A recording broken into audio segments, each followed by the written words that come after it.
Audio Jungle.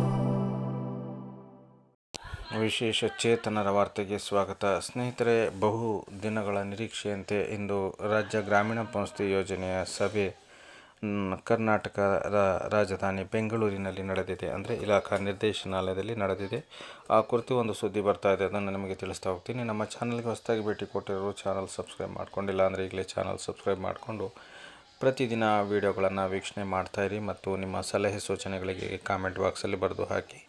ಈ ವಿಡಿಯೋವನ್ನು like ಮಾಡೋದನ್ನು ಮರಿಬೇಡಿ. ಸ್ನೇಹಿತರೆ, ಇಂದು ರಾಜ್ಯ ನಿರ್ದೇಶನಾಲಯದಲ್ಲಿ ಅಂದರೆ ಕರ್ನಾಟಕ ರಾಜ್ಯ ವಿಶೇಷ ಚೇತನರ ಮತ್ತು ಹಿರಿಯ ನಾಗರಿಕರ ಸಬಲೀಕರಣ ಇಲಾಖಾ ನಿರ್ದೇಶನಾಲಯದಲ್ಲಿ ಗ್ರಾಮೀಣ ಪಂಚಾಯತಿ ಕಾರ್ಯಕರ್ತರ ಅಂದರೆ ಮಾರ್ಗಸೂಚಿ ಸಭೆಯನ್ನು ನಡೆಸಲಾಗಿದೆ.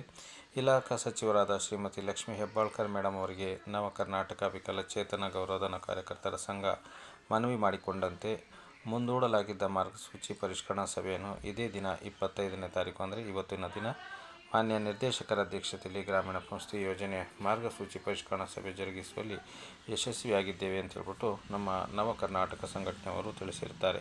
ಸದರಿ ಸಭೆಯಲ್ಲಿ ಹಾಜರಿದ್ದ ಎಲ್ಲ ಗೌರವಧನ ಕಾರ್ಯಕರ್ತರ ಹಿತದೃಷ್ಟಿಯಿಂದ ಅನೇಕ ಸಲಹೆ ಸೂಚನೆಗಳನ್ನು ನೀಡಲಾಗಿದೆ. ಈ ಮಾರ್ಗಸೂಚಿ ಪರಿಷ್ಕರಣೆಯಿಂದ ನಮ್ಮ ಗ್ರಾಮೀಣ ಪಂಚಾಯತಿ ಕಾರ್ಯಕರ್ತರಿಗೆ ಅನೇಕ ಅನುಕೂಲಗಳು ಆಗಲಿವೆ. ಅಂದರೆ ಸಾಮಾನ್ಯ ಸರ್ಕಾರಿ ನೌಕರರಿಗೆ ಏನೆಲ್ಲ ಸೌಲಭ್ಯಗಳು ಕೊಡ್ತಾ ಇದ್ದಾರೆ, ಆ ಸೌಲಭ್ಯಗಳು ನಮ್ಮ ಗ್ರಾಮೀಣ ಪಂಚಾಯತಿ ಕಾರ್ಯಕರ್ತರಿಗೆ ಇದುವರೆಗೂ ಸರ್ಕಾರ ನೀಡಿಲ್ಲ. ಅಂದರೆ ಸುಮಾರು 16-17 ವರ್ಷ ಸರ್ವಿಸ್ ಆದರೂ ಕೂಡ ನಮ್ಮ ಗ್ರಾಮೀಣ ಪಂಚಾಯತಿ ಕಾರ್ಯಕರ್ತರಿಗೆ ಸೇವಾ ಭದ್ರತೆ ಆಗಲಿ, ಕನಿಷ್ಠ ವೇತನ ಆಗಲಿ, TAD ಆಗಲಿ ಅಥವಾ ಸಾಂದರ್ಭಿಕ ರಜೆ ಆಗಲಿ ಅಥವಾ ಏನಂತೀರ ವರ್ಗಾವಣೆ ನೀತಿ ಆಗಲಿ ಏನೂ ಕೂಡ ನಮ್ಮ ಮಾರ್ಗಸೂಚಿಯಲ್ಲಿ ಇಲ್ಲ. ಕೇವಲ ಅವರು SSLC ಪಾಸ್ ಆಗಿರಬೇಕು, ಸ್ಥಳೀಯ ನಿವಾಸಿ ಆಗಿರಬೇಕು, ಓದಲು ಬರೆಯಲು ಬರಬೇಕು, ಅಂಗವಿಕಲರ ಬಗ್ಗೆ ಮಾಹಿತಿ ಕೊಡಬೇಕು ಅಂತಕ್ಕಂಥ ಒಂದು ಸರಳವಾಗಿರ್ತಕ್ಕಂಥ ಮಾರ್ಗಸೂಚಿ ಇದುವರೆಗೆ ಇತ್ತು.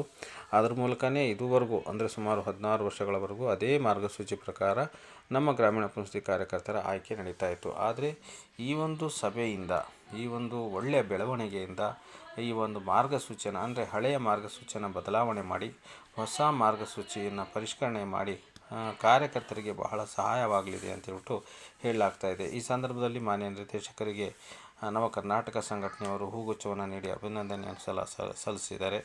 ಅದೇ ರೀತಿ ಅವರಿಗೆ ಕಲಬುರಗಿಯಲ್ಲಿ ನಡೆದ ಪ್ರತಿಭಟನೆಯಲ್ಲಿ ಅವರೇನು ಸಲ್ಲಿಸಿದರು, ನವ ಕರ್ನಾಟಕ ಸಂಘಟನೆಯ ಸದಸ್ಯರು ಕನಿಷ್ಠ ವೇತನ ಪ್ರಸ್ತಾವನೆಯನ್ನು ಸರ್ಕಾರಕ್ಕೆ ಸಲ್ಲಿಸುವಂತೆ ಮನವಿಯನ್ನು ಮಾಡಿದರು. ಅದನ್ನು ಮಾನ್ಯ ನಿರ್ದೇಶಕರಿಗೆ ನೆನಪು ಮಾಡಿಕೊಡುವ ಮೂಲಕ ಸದರಿ ಒಂದು ಮನವಿಯಂತೆ ರಾಜ್ಯ ಸರ್ಕಾರಕ್ಕೆ ತಾವು ಮತ್ತೊಮ್ಮೆ ಪ್ರಸ್ತಾವನೆಯನ್ನು ಸಿದ್ಧಪಡಿಸಿ ಕಳಿಸಬೇಕು ಅಂತ ಹೇಳಿದಾಗ ಖಂಡಿತವಾಗ್ಲೂ ನಾವು ಅಗತ್ಯ ಕ್ರಮವನ್ನು ಕೈಗೊಳ್ಳುವುದಾಗಿ ಮಾನ್ಯ ನಿರ್ದೇಶಕರು ಎಲ್ಲ ಹಾಜರಿದ್ದ ಸಂಘದ ಕಾರ್ಯಕರ್ತರಿಗೆ ತಿಳಿಸಿದ್ದಾರೆ ಅಂತ ಹೇಳ್ಬಿಟ್ಟು ವರದಿಯಾಗಿದೆ.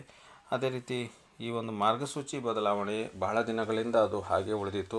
ಮಾನ್ಯ ಸಚಿವೆ ಲಕ್ಷ್ಮೀ ಹೆಬ್ಬಾಳ್ಕರ್ ಮೇಡಮ್ ಅವರ ಸಲಹೆಯಂತೆ, ಮಾನ್ಯ ಹೊಸ ನಿರ್ದೇಶಕರ ಒಂದು ಆಶೆಯಂತೆ, ನಿರ್ದೇಶನದಂತೆ ಇವತ್ತು ಎಲ್ಲ ಅಂದರೆ ಗೌರವಾನ್ವಿತ ಆಯುಕ್ತರು ಮತ್ತು DDWಗಳು ಹಾಗೂ ರಾಜ್ಯ ಸಂಯೋಜಕರು ಶ್ರೀಯುತ ಅಂಬಾಜಿ ಮೇಟಿ ಆಗಿರ್ಬೋದು, ಫಕೀರಪ್ಪ ಪಾಟೀಲ್ ಆಗಿರ್ಬೋದು ಹಾಗೂ ನಮ್ಮ ಕೃಷ್ಣಪ್ಪ ಅವರಾಗಿರ್ಬೋದು, ನಾಮದೇವ್ ಆಗಿರ್ಬೋದು, DDW ನಾಮದೇವ್ ಅವರಾಗಿರ್ಬೋದು, ಇಂತಹ ಅನೇಕ ಪ್ರಮುಖ ಮುಖಂಡರ ಒಂದು ಸಲಹೆ ಸೂಚನೆಗಳ ಮೇರೆಗೆ ಆ ಮಾರ್ಗಸೂಚಿಯಲ್ಲಿ ಅನೇಕ ಬದಲಾವಣೆಗಳನ್ನು ಮಾಡಿ ಅಂದರೆ ನಮ್ಮ ಗ್ರಾಮೀಣ ಪಂಚಾಯತಿ ಕಾರ್ಯಕರ್ತರಿಗೆ ಅನುಕೂಲ ಆಗಲಿರುವ ಸಲಹೆಗಳನ್ನು ಇವರೆಲ್ಲ ಮುಖಂಡರು ನೀಡಿದ್ದಾರೆ ಅಂತೇಳ್ಬಿಟ್ಟು ವರದಿಯಾಗಿದೆ. ಸ್ನೇಹಿತರೆ, ಏನೇ ಆಗಲಿ ನಮ್ಮ ಮಾರ್ಗಸೂಚಿ ಆದಷ್ಟು ಬೇಗ ಸಿದ್ಧಪಡಿಸಲಿ. ಆಮೇಲೆ ಈ ಸಂದರ್ಭದಲ್ಲಿ ವಿಶೇಷವಾಗಿ ಮಾನ್ಯ ನಿರ್ದೇಶಕರಿಗೆ ಸಂಘ ಸಂಸ್ಥೆಯವರು ಒಂದು ಹೊಸ ಮನವಿಯನ್ನು ಸಹ ಮಾಡಿದ್ದಾರೆ. ಅದೇನಪ್ಪ ಅಂದರೆ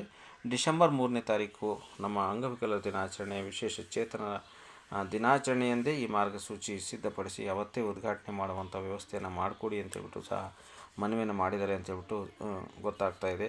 ಹಾಗಾಗಿ ಸಂಘದ ಸಂಸ್ಥಾಪಕ ಅಧ್ಯಕ್ಷರಾದ ಅಂಬಾಜಿ ಮೇಟಿ ಹಾಗೂ ಫಕೀರಗೌಡ ಪಾಟೀಲ್ ಬೆಳಗಾವಿ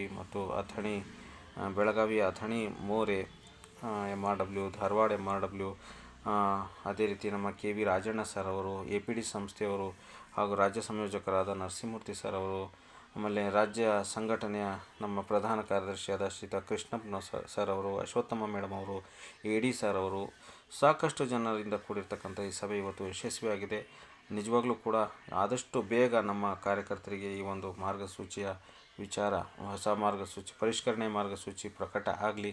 ಇದರಿಂದ ನಮ್ಮ ಸಾವಿರಾರು ಜನ ಕಾರ್ಯಕರ್ತರು ಏನು ಜಾತಕ ಪಕ್ಷಿಯಂತೆ ಕಾಯ್ತಾ ಇದ್ದಾರೆ, ಅವ್ರ ಬಾಳಲ್ಲಿ ಹೊಸ ಹುಮ್ಮಸ್ಸು, ಹೊಸ ಹರ್ಷ ಈ ಒಂದು ಬರ್ತಕ್ಕಂಥ ಹೊಸ ವರ್ಷದಲ್ಲಿ ಭಗವಂತನು ನೀಡಲಿ ಅಂತೇಳ್ಬಿಟ್ಟು ಪ್ರಾರ್ಥಿಸುತ್ತಾ, ಬರುವ 3ನೇ ತಾರೀಕಿಗೆ ಈ ಮಾರ್ಗಸೂಚಿ ಪ್ರಕಟಗೊಳ್ಳುವ ಸಾಧ್ಯತೆ ಇದೆ.